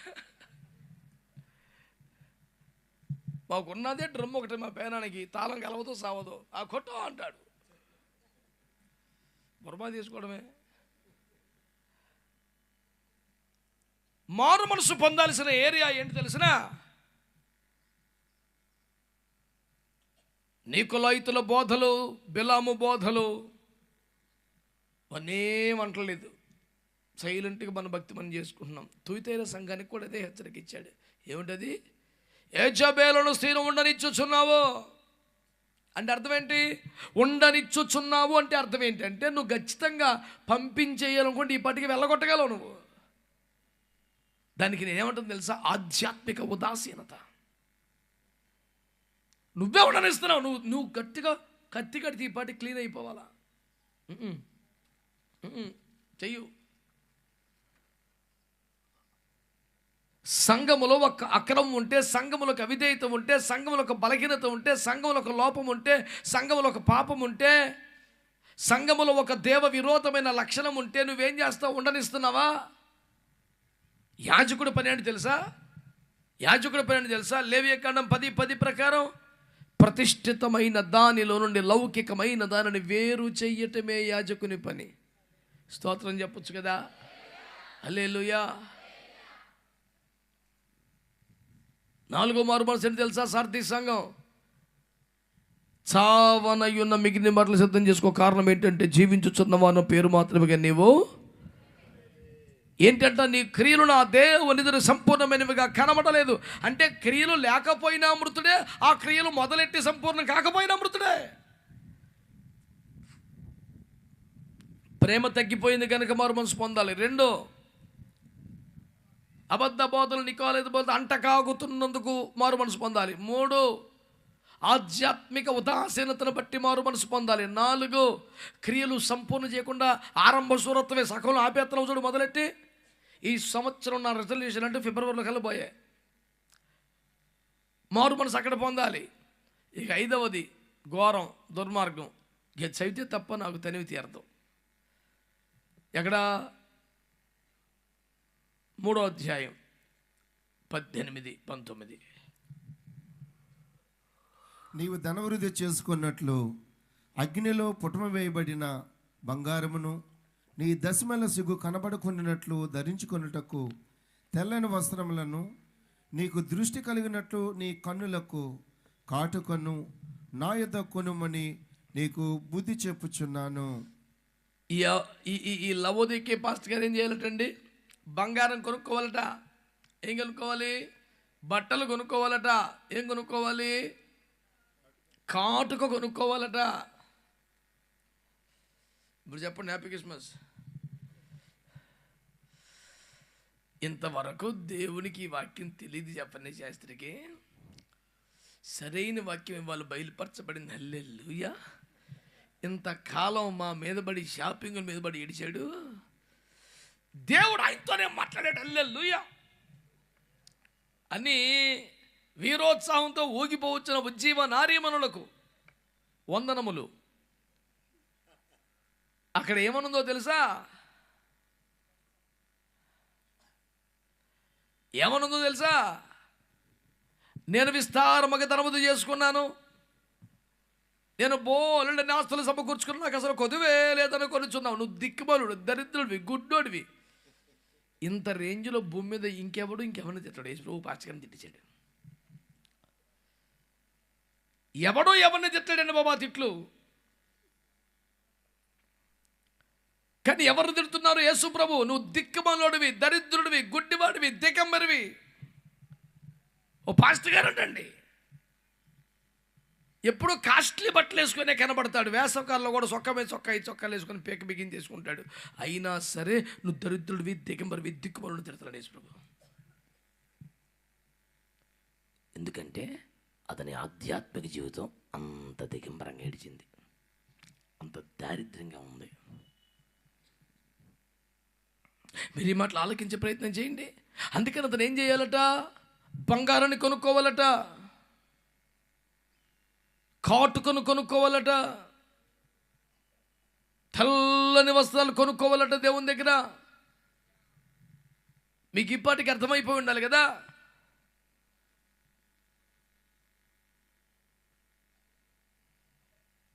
బంగారముగా దేన్ని చెబుతున్నాడు? తెల్లని వస్త్రంగా దేన్ని చెబుతున్నాడు? కాటుకగా దేన్ని చెబుతున్నాడు? అదట ఉచితంగా ఎవరు కొనుక్కోరా దగ్గర అంటున్నాడు. ఆ మాట ఎందుకన్నాడు? విస్తారముగా ధనవృద్ధి చేసుకోవాలని అనుకుంటున్నావు కదా, మరి కొనుక్కో. చాలా డబ్బులు అంటున్నావు కదా బాయ్, కొనుక్కో. మరి ప్లాట్లు, ఫ్లాట్లు అన్నీ కొన్నావుగా. మొన్నకి ఇంటికి వెళ్తే నేను నాతో వచ్చిన సహోదరులం బెత్తరపోయాం. భోజనం చేసినా, టిఫిన్ చేసినా, ఛాయ్ తాగినా, పెద్ద స్పూన్ అయినా చిన్న స్పూన్ వెండి తప్ప ఇంకొక సరుకు లేదు సార్ ఇంట్లో. అయ్యి బాబోయ్, వెండి కంచం. మళ్ళీ అందులో మేము తినేది బ్రౌన్ రైసే, దేవుని స్తోత్రం. కానీ కంచం మటుకు అయ్య బాబోయ్. సర్లే రేపు పొద్దున టిఫిన్ చేస్తాం కదా, టిఫిన్ ఖచ్చితంగా మామూలు చిన్న సైజులో అవి కూడా వెండి పల్లెలే, స్పూన్లు అవే, చట్నీలు వేసిన గిన్నెలు అవే. మేము ఎవరైనా ఇంటికి భోజనానికి వెళ్ళామా వెండి సామాన్లు మీ షాపులో తిన్నామా మాకు అర్థం కాలేదు. ఎడు చూసినా వెండేనండి. ఓరి నీళ్ళు బంగారంగాను అనే లైన్కి ఒక్క క్షణం ముందున్నారు వాళ్ళు అనిపించింది. ఇక మొత్తం వెండిమయం అయిపోయింది ఆల్రెడీ. నెక్స్ట్ డే విస్తారమైన ధనవృద్ధి చేసుకున్నాను, నాకు అసలు కొదువు లేదంటున్నావు కదా, అలాగైతే రా మరి బంగారం కొనుక్కో, వస్త్రములు కొనుక్కో. ఇంత భయంకరంగా గడ్డి పెట్టానని ఫీల్ అవ్వకు. నేను ప్రేమించేవారిని గద్దించి శిక్షిస్తున్నాను, ఎప్పటికైనా మారు మనసు పొందని దేవుడు మాట్లాడుతున్నాడు. అంటే ఆత్మ సంబంధమైన అభివృద్ధి లేకుండా భౌతికంగా ఆర్థికంగా మాత్రమే అభివృద్ధి పొందుతున్నవన్నీ గడ్డి పెడుతున్నాడు దేవుడు. నువ్వేం వృద్ధి చేయ? డబ్బులు సంపాదించావా, ఆస్తులు సంపాదించావా, అయితే ఇది సంపాదించుకో, బంగారాన్ని సంపాదించుకో, పరిశుద్ధతను సంపాదించుకో, విశ్వాసాన్ని సంపాదించుకో, ప్రత్యక్షతను సంపాదించుకో. ఏం సంపాదించుకున్నావు నువ్వు? ఈ 5 రకాల మారు మనసులు 5 రకాల పాస్టర్ గారులకి సంఘాలకి చెప్పాడు. ప్రకటన గ్రంథములో వ్రాయబడిన హెచ్చరికలు అని అంటే 5 విషయములుగా పేర్కొనబడిన ఒకే ఒక విషయం, మారు మనసు పొందాలి. ఆమేనండి, చెప్పండి గట్టిగా. హల్లెలూయా, హల్లెలూయా. ప్రకటన గ్రంథములో వ్రాయబడి ఉన్న హెచ్చరికల్లో ఒకటి మారు మనసు పొందాలి, లేకపోతే నీ స్థలమే పోతుంది. ఇక రెండవ మాట మనము ధ్యానం చేయవలసింది ఏమిటంటే, రెండవ హెచ్చరిక ప్రకటన గ్రంథము 14వ అధ్యాయం. ప్రకటన 14వ అధ్యాయం 9 నుండి 12 వచనాల వరకు ఎవరైనా చదవచ్చు.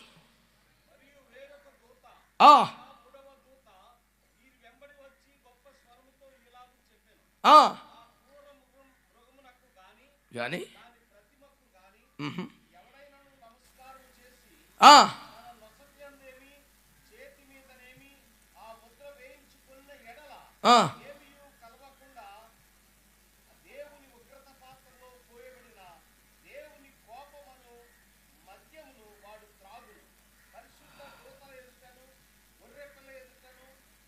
గంధకముల చేత వాడు బాధింపబడును. చాలండి, ఈ మాటలు గమనించారా? ఏమని రాయబడింది ఇక్కడ? ఏమన్నో ఆలకిస్తున్నారు ఈ మాటలు. ఏమని రాశాడు? క్రూర మృగమునకు గాని దాని ప్రతిమకు గల నమస్కారము చేయక దాని ముద్రను వేయించుకోకుండా ఉండాలి. ఒకవేళ ఎవడైనా రాజీ పడితే ఏమీ కలపకుండా దేవుని ఉగ్రత పాత్రలోనిది వాడికి భయపడుతుంది అన్నాడు. అంటే రెండవ హెచ్చరిక ఏంటంటే, కడవరి కాలంలో వినండి సీరియస్గా క్రైస్తవులారా, పాస్టర్లారా వినండి, క్రూర మృగమునకు నమస్కారం చేయొద్దు, దాని ప్రతిమకు నమస్కారం చేయొద్దు, దాని ముద్ర వేయించుకోవద్దు.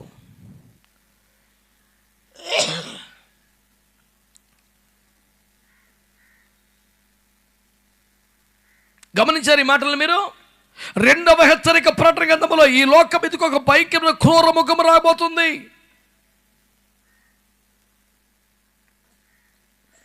దాని పాలన రాబోతుంది. అది ఒక ముద్రను వేయించుకోమని ఒత్తిడి చేస్తుంది. దానికి లొంగి నమస్కారం చేయాల్సిన పరిస్థితి వస్తుంది. పోతే ప్రాణమైన పోవాలి కానీ పొరపాటున ప్రతికము నమస్కారం చేయొద్దు, ఆ ముద్ర వేయించుకోవద్దు. ఒకవేళ వేయించుకుంటే దేవుని ఉగ్రత పాత్రలు ఏమీ కలపకుండా మొత్తం తాగాల్సి వస్తుందని చెబుతున్నాడు. ప్రియులారా, same Mordecai, same Shadrach Meshach అబేద్నెగోలకు వచ్చిన పరిస్థితి రాబోతుందట. వంగి నమస్కారం చేయాల్సిన పరిస్థితి, సాష్టాంగ దండ ప్రమాణం చేయాల్సిన పరిస్థితి, దేవునికి ఇవ్వవలసిన స్థానం ఒక విగ్రహానికో ఒక వ్యక్తికో ఇవ్వాల్సిన పరిస్థితి వస్తుంది. క్రూర మృగమునకేలను దాని ప్రతిమకు నమస్కారం చేయొద్దని ముద్ర వేయించుకోవద్దు.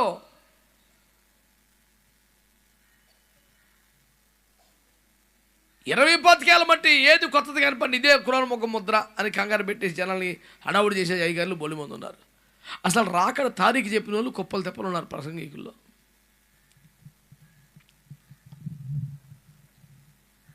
నన్ను ఒక ఆయన ఎన్నో వందల రకాల లెక్కలేసి ఇది పలానా డేట్, ఇదే పక్క అని ఫైనలైజ్ చేస్తే విని కన్విన్స్ అయ్యి ఇంకొకటి నా దగ్గరికి వచ్చాడు. అనా అతను చెప్పినటువంటి ఆర్గ్యుమెంట్ని కొట్టివేయడానికి ఛాన్స్ లేదు. ప్రతి దానికి రెఫరెన్స్ ఉంది, ప్రతి దానికి కూడా చెప్పాడు. అసలు ఆర్గ్యుమెంట్ని కొట్టివేయలేకపోతున్నాం అన్న. నాకు కూడా మరి నేను అది నమ్మను కానన్నా అసలు మనం నో చెప్తాకలేదు ఆర్గ్యుమెంట్ అని చెప్పి అన్నాడు. అయితే చెప్పిపోయావు అన్నాను. నువ్వు అలాగ అనుకో, ఏదో నీ పెద్ద మనిషి నీ దగ్గరికి వచ్చాను కదా, నువ్వేం చెప్తావు చెప్పు అన్నాడు.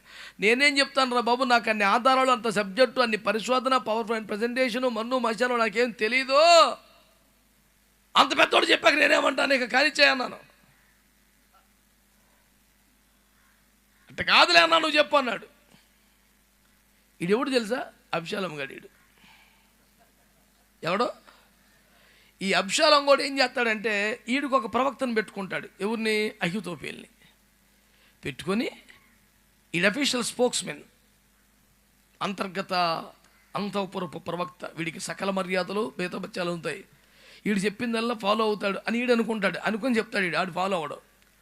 వీడికి జీతం ఇచ్చి, వీడికి బత్యం ఇచ్చి, వీడితో ప్రవచనాలు చెప్పించుకొని, నా ప్రవక్త అహీతోఫెలుని పేపర్లో ప్రింట్ వేయించుకొని రాత్రికి ఆడ మళ్ళీ హూషయ్కి ఫోన్ చేసి, ఆడలా చెప్పాడు కానీ నువ్వేమంటావంటాడు. మళ్ళీని హూషయ్ ఎవడు?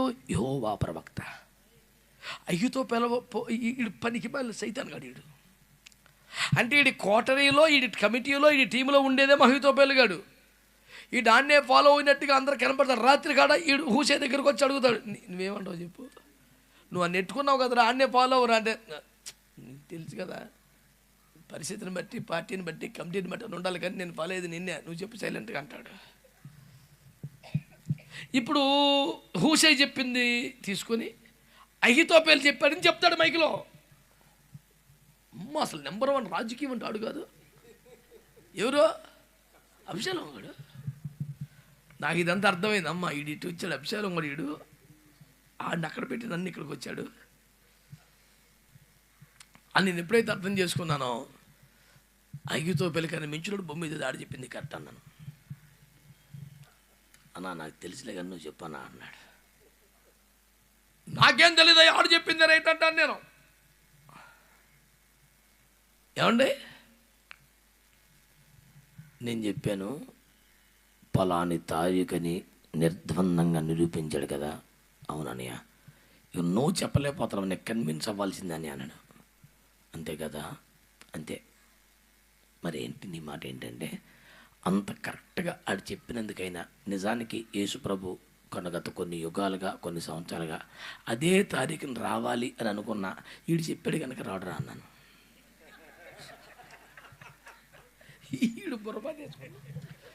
అదేటనియా నీ కాడి మీద కోపం ఉంటే యేసుప్రభు కోపం ఉంది ఏంటన్నాడు. ఈ కోపం కాదురా అమ్మ, ఇక్కడ నాకెందుకు కోపం రా, ఆడు క్యాలెండర్ పట్టుకొని తారీఖులు చెప్తున్నాడు, ఆడి మీద నాకు కోపం ఎందుకు.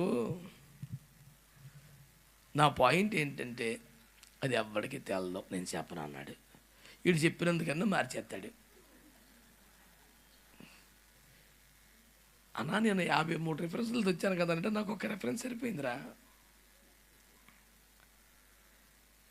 ఏమండి, ఆ దినము తెలియదు, ఆ దినములు తెలుస్తాయి. అర్థమైందా? ఆ దినము తెలియదు, ఆ దినములు తెలుస్తాయి. సంఘం గుడ్డిగా అమాయకంగా ఉండదు, ఫుల్ క్లారిటీ వస్తుంది. ఫుల్ క్లారిటీ ఉంటుంది సంఘానికి యేసయ్య రాకడికి సంబంధించి. కానీ ఎగ్జాక్ట్గా గడి తెలీదు. ఆ రోజులు చూచాక క్లియర్గా అర్థమైపోతాయి. ఆమేన్. దాన్ని గర్భిణీ స్త్రీకి ప్రసవ వేదన వచ్చినట్లు అనే పోలిక కూడా ఉందిగా బైబిల్లో. ఏమండి లేదా? మీరు అంత సైలెంట్గా ఉంటే ఎలాగండి బాబు? ఉంది కదా. ఎందుకన్నాడు? పలాని డేట్ ఇస్తారు డాక్టర్స్, నిమిషాలు సెకండ్లు చెప్పరు, ఇంచుమించు అలాగే చూచాయికి తెలిసిపోతుంది. ఎందుకంటే ఆ దినము అకస్మాత్తుగా మీ మీదకి వచ్చుటకు మీరు చీకట్లో ఉన్నవారు కారు అని వాక్యం చెబుతుంది. చీకట్లో ఉన్న వాళ్ళకి నువ్వు చెప్పే దాని ప్రకారం ఆయన దొంగ వల్లే వచ్చిన వాక్యం నెరవేరదా అంటే, ఎందుకు నెరవేరదు? చీకట్లో నెరవేరుద్దిగా, చీకట్లో నెరవేరుద్దిగా, మనకు నెరవేరదు, తెలిసిపోద్ది. కాకపోతే గడియలు సెకండ్లు చెప్తాకి నువ్వు పాంప్లెట్ కొట్టేతా కావదాం, అంత ఛాన్స్ అయితే ఇవ్వడం. నువ్వు అంత ఆధారాలతో అంత కరెక్ట్గా చెప్తే నిజంగానే అలాగే రావాలనుకున్నా నువ్వు తయారీకి పెట్టినందుకైనా రావడం. ఇంకా దేవునికి స్తోత్రం చెప్పండి. హల్లెలూయా. క్రూరముఖం అనేది అబద్ధ ప్రవక్తకు సంబంధించిన వ్యవహారం. ఈ మాట వినండి. యాంటీ క్రైస్ట్ వేరు, యాంటీ క్రైస్ట్ వేరు. యాంటీ క్రైస్ట్ కొరకు వాడబడే ఈ యొక్క ఫాల్స్ ప్రాఫిట్ వేరు. ఈ రెండు వేరు.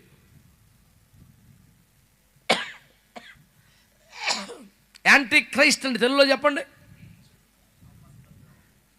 అంత్యక్రీస్తు అనే పదం తప్పు. అంత్యక్రీస్తు అంటే చివరి క్రీస్తు అని.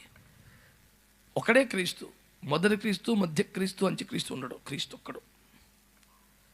యాంటీ క్రైస్ట్ అంటే క్రీస్తు విరోధి. ఏమంటే అబద్ధ క్రీస్తు, క్రీస్తు విరోధి అనాలి.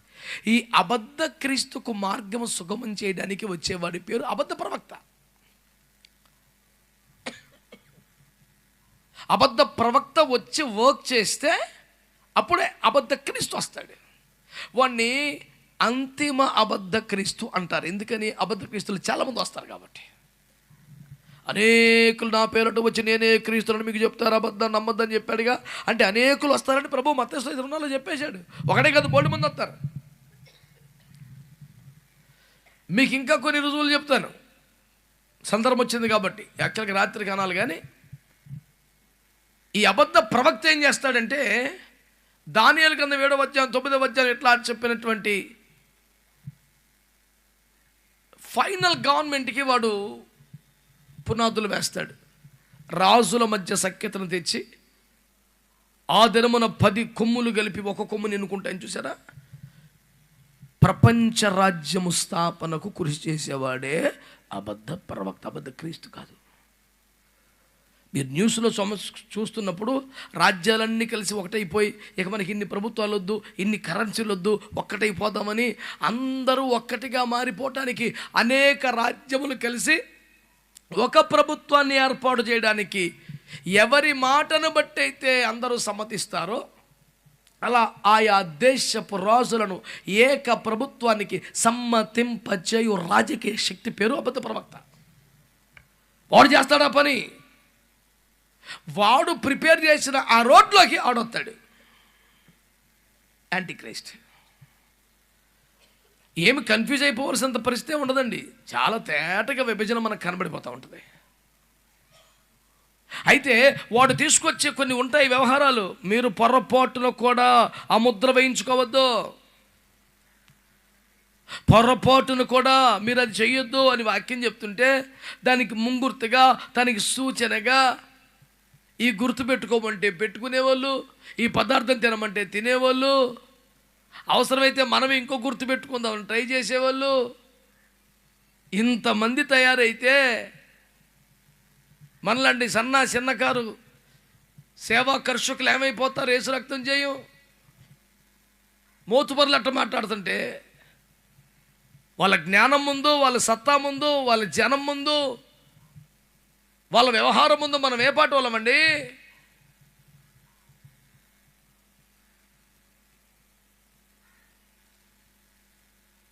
గడ్డపారే గాలికి ఎగిరిపోయింది గడ్డిపోచలు, నేనేమైపోతాను అనలేదు పెద్ద మనిషి ఒక ఆయన.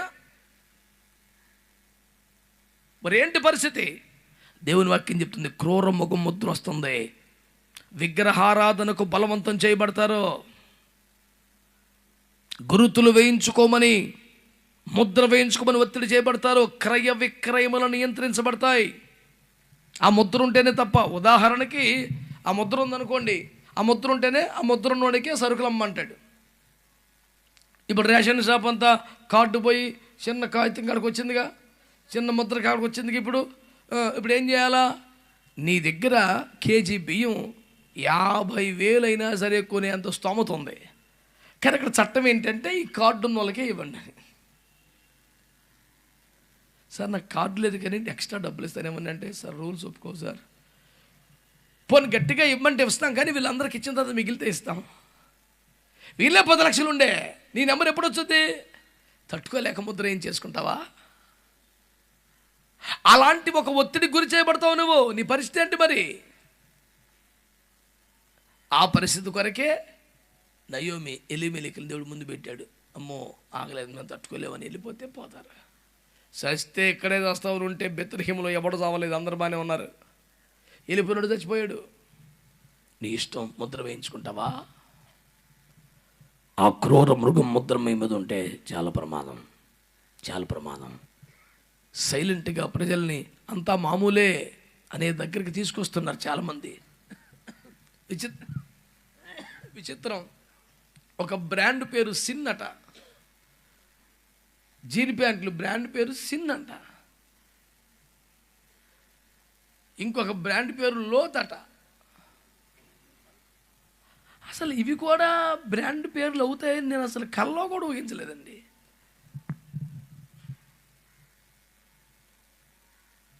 సిన్ అనే బ్రాండు 100 కోట్లకి వెళ్ళిపోయిందంట. ఓరి నాయన, అసలు ఇది ఒక బ్రాండ్ అవుతుందా? అయ్యిందిగా.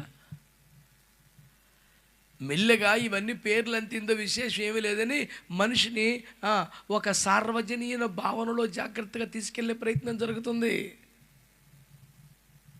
ఎంత వ్యాపారం అండి, ఇందులో విషయం మన ఆత్మీయ జీవితానికి సంబంధం లేదు అనే ఒక ఉదాసీనతను రక్తంలోకి ఎక్కించే ప్రయత్నం జరుగుతోంది. క్రైస్తవులారా, పాస్టర్లారా, ముద్ర వేయించుకుంటారేమో జాగ్రత్త. ప్రతిమకు నమస్కారం చేస్తారేమో జాగ్రత్త. విగ్రహార్పితములు తినేస్తారేమో జాగ్రత్త.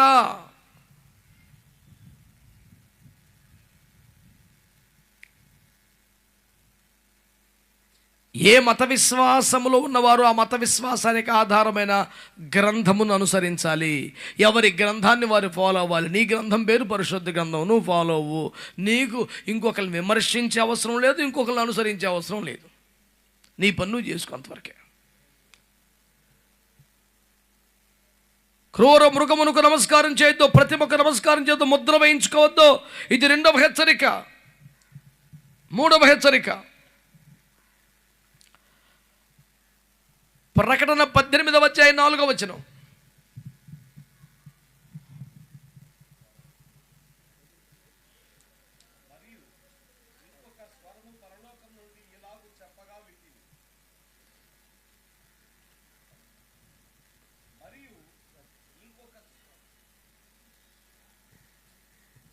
హలో.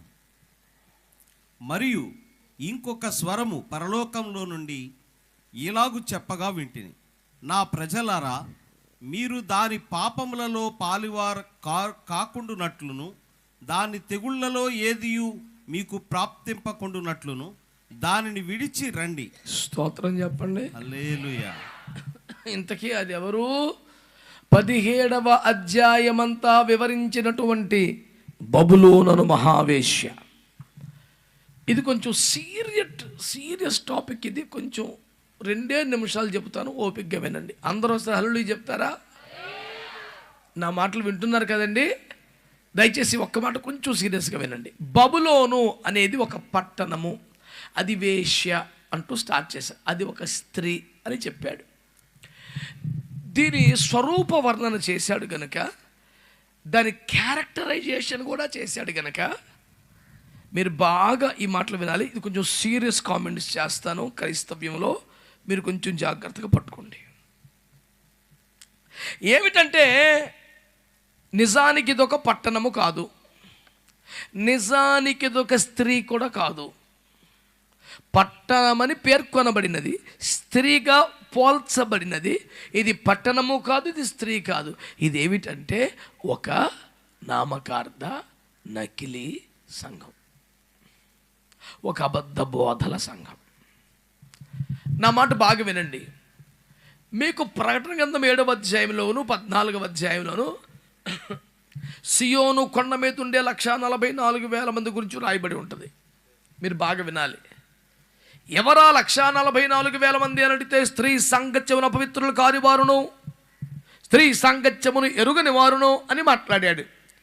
దానిని ఆధారం చేసుకుని వివాహము చేసుకొనని సమర్పణని సియోను ప్రతిష్ట అని పేరు పెట్టి, ఈ ప్రతిష్టలో ఉన్నవారు మాత్రమే పరలోకములో సియోను కొండ మీద ఉంటారు.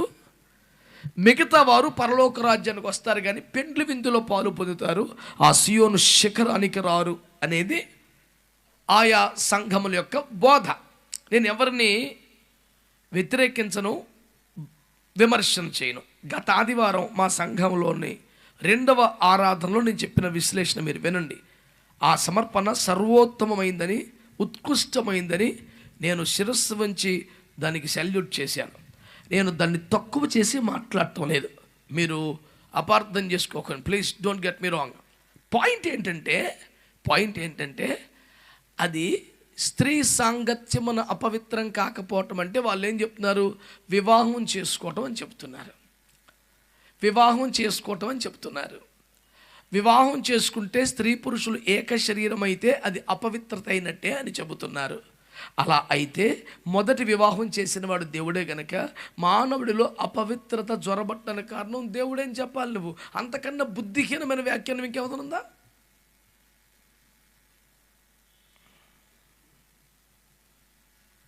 ఒక మాట మాట్లాడుతున్నప్పుడు వెనక ముందు ఆలోచించొద్దా?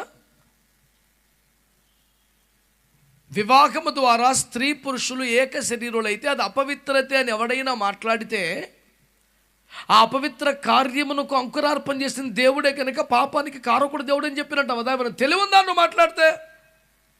ఆలోచించద్దా కొంచెం? We should not disturb the attributes of the almighty. ఆ సోయుణ్ణి మాట్లాడేటప్పుడు దుందుడుకుగా వ్యాఖ్యానం చేయకూడదు. రెండో పాయింట్, వారు స్త్రీ సాంగత్యమున అపవిత్రులు కాని వారు సియోను కొండ మీద ఉంటారు అన్నారు కదా. అంటే అర్థం వాళ్ళందరూ పురుషులనే కదా. హలో, మీరు అనుకున్నట్టుగా ఈ స్త్రీ అనేదే అయితే, ఈ శరీరం గురించే మాట్లాడితే, ఈ సంపర్కం గురించే మాట్లాడితే, అదే అపవిత్రత అని మాట్లాడితే ఆ సియోను కొండ మీద ఉండేదందరూ పురుషులనే కదా అర్థం. మరి సియోను సమర్పణలో స్త్రీలను ఎందుకు ఉంచుతున్నారు మీరు? మరి ఏమైనా అర్థం ఉందా మాట్లాడేది? ఒకటి, స్త్రీ పురుషుల వైవాహిక సంబంధం దాంపత్యం అపవిత్రం కాదు. అసలు 1 కొరింథీ 7లో అపవిత్రత రాకూడదనే మీకు సొంత భార్య సొంత భర్త ఉండాలని చెప్పాడు. అదే పవిత్రమని చెప్పాడు. బైబిల్ చదవకపోతే ఎలాగ నువ్వు? రెండోది, ఒకవేళ అదే నిజమైతే మరి సియోను సమర్పణలో స్త్రీలు ఎందుకున్నారు? అదే కరెక్ట్ అయితే సియోను కొండ మీదకి స్త్రీలు ఎవరు రాదు, అది కేవలం పురుషులదే అని చెప్పాలి.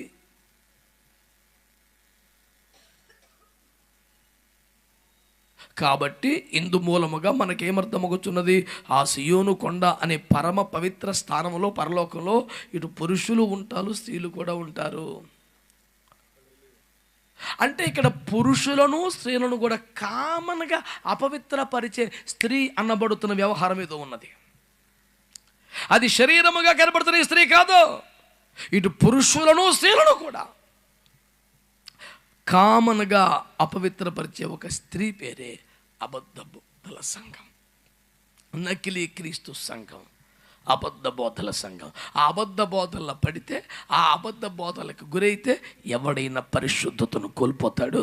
అది మహాబబులోను, సియోను అంటే ఎత్తబడే సంఘముగాను, బబులోను అబద్ధ సంఘముగాను తెలుస్తున్నది. ఈ అబద్ధ బోధల్లో పడితే, అబద్ధ వ్యవహారంలో పడితే అపవిత్రత నీకు అంటుతుంది. కాబట్టి నువ్వు ఆ సన్నిధిని కోల్పోతావు. మీరు దానికి దూరముగా పారిపోండి అనేది 18:4 వచ్చిన హెచ్చరిక మనకి. అంటే అబద్ధ బోధలో, ఈ దుందుడుకు బోధల్లో, ఈ పిచ్చి పిచ్చి బోధల్లో పడకండి. సత్యమందు ప్రతిష్ఠ చేయబడండి. మొదటి హెచ్చరిక మారు మనసు పొందమని. రెండవ హెచ్చరిక క్రూర మొగెముఖ ముద్ర కానీ దాన్ని నమస్కారం చేయటం చేయొద్దని. మూడవ హెచ్చరిక కడవరి కాలములో స్త్రీలను పురుషులను ఏక కాలములో ఉమ్మడిగా అపవిత్ర పరచగలిగిన అబద్ధ బోధల నకిలీ సంఘం బారిన పడదు. అది ప్రకటన గ్రంథంలో 3వ హెచ్చరిక. 4వది ప్రకటన 22 18-19 వచనాలు. ఈ గ్రంథమందున్న ప్రవచన వాక్యములను విను ప్రతి వానికి నేను సాక్ష్యం ఇచ్చినది ఏమనగా, ఎవడైనను వీటితో మరి ఏదైనాను కలిపిన ఎడల ఈ గ్రంథములో వ్రాయబడిన తెగుళ్ళు దేవుడు వానికి కలగజేయను. ఎవడైనను ఈ ప్రవచన గ్రంథమందున్న వాక్యములలో ఏదైనాను తీసివేసిన ఎడల దేవుడు ఈ గ్రంథములో వ్రాయబడిన జీవ వృక్షములోను పరిశుద్ధ పట్టణములోను వానికి 4వ హెచ్చరిక ఏమిటంటే, ఈ ప్రకటన గ్రంథములోని సంగతుల విషయానికి వస్తే, అసలు గట్టిగా మాట్లాడితే పరిశుద్ధ గ్రంథ విషయానికి వస్తే, ఏమి కలపొద్దు, ఏమి తీయొద్దు అనండి. అనండి గట్టిగా. ఈ గ్రంథములోంచి ఏది కలపకూడదు, ఏం తీయకూడదు. అసలు ఆ ధైర్యం చేయకూడదు నువ్వు. ఇందులో ఏమన్నా కలిపినా తీసినా చాలా భయంకరమైన ప్రమాదానికి గురైపోతావు. భయంకరమైన ఉగ్రత, తీర్పు, శాపం వచ్చి పడిపోతాయి. దేవుని వాక్యం బహుతేటగా హెచ్చరిక చేస్తుంది. ప్రకటన గ్రంథములో వ్రాయబడి ఉన్న హెచ్చరికలేమనగా, ఈ ప్రవచన గ్రంథములోనికి దేన్ని కలపకూడదు, దేన్ని తీసేయకూడదు. దేన్ని కలపకూడదు, దేన్ని తీసేయకూడదు.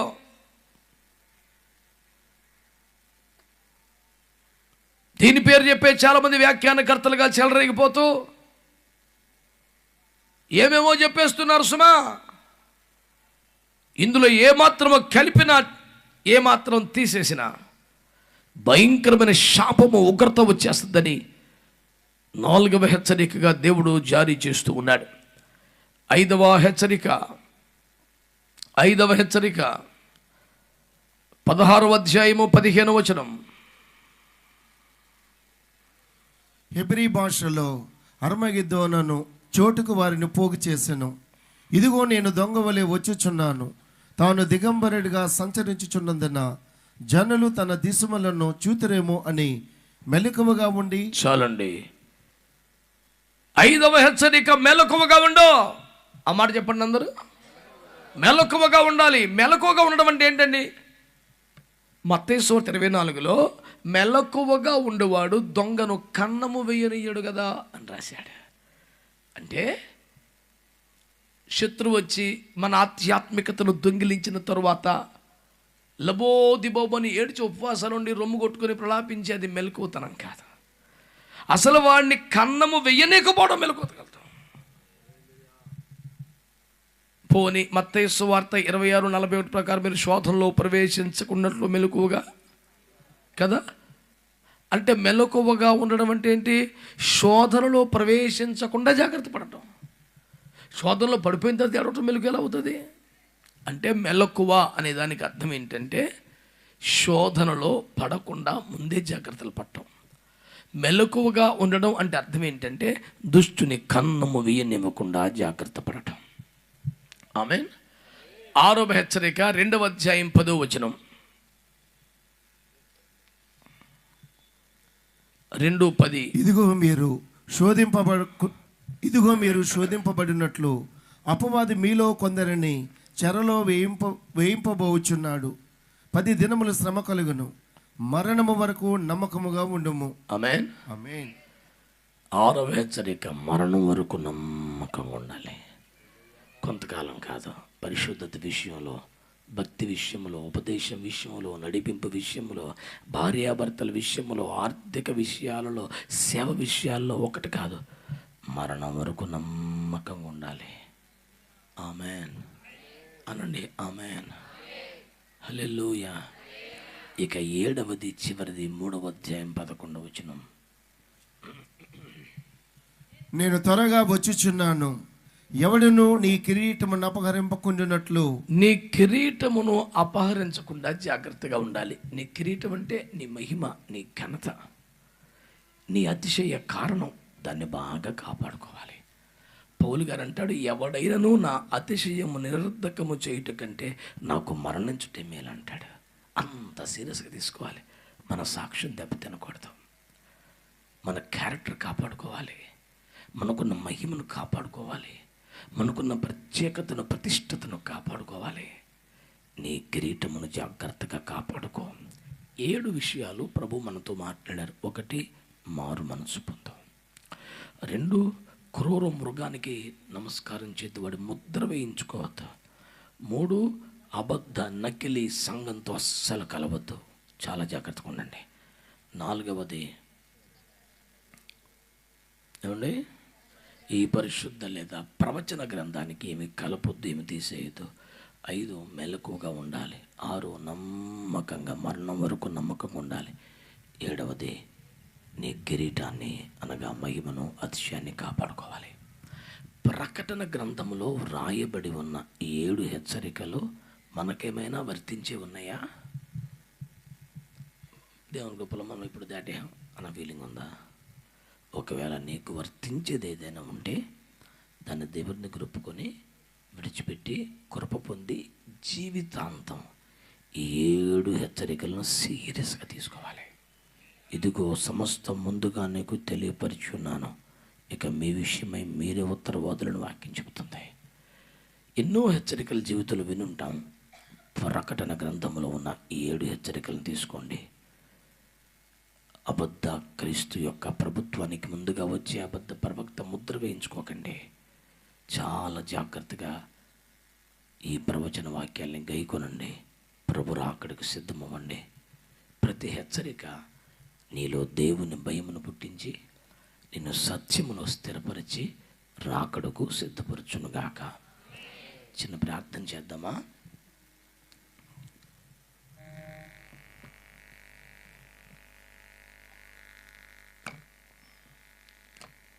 చిన్న ప్రార్థన చేద్దామా?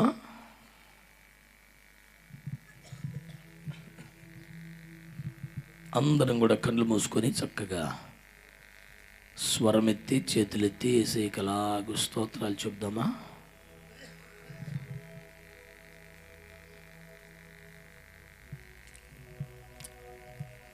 అందరూ మంచిగా ప్రభువుకు స్తోత్రాలు చెల్లిద్దాం. హల్లెలూయా, హల్లెలూయా, హల్లెలూయా. మంచిగా స్తోత్రాలు చెబుదాం. హల్లెలూయా, హల్లెలూయా, హల్లెలూయా.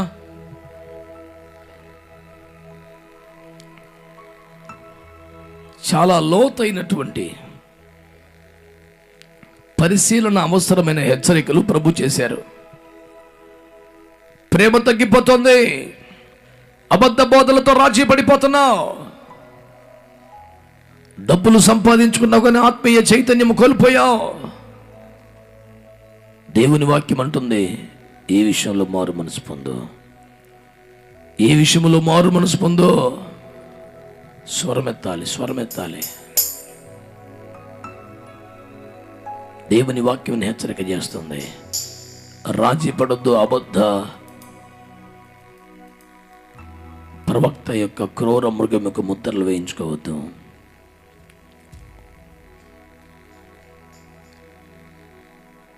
మొదటి ప్రేమ కోల్పోకూడదు. భక్తిలో, విశ్వాసంలో ఒక మంచి తీర్మానంతో ప్రార్థన చేయండి.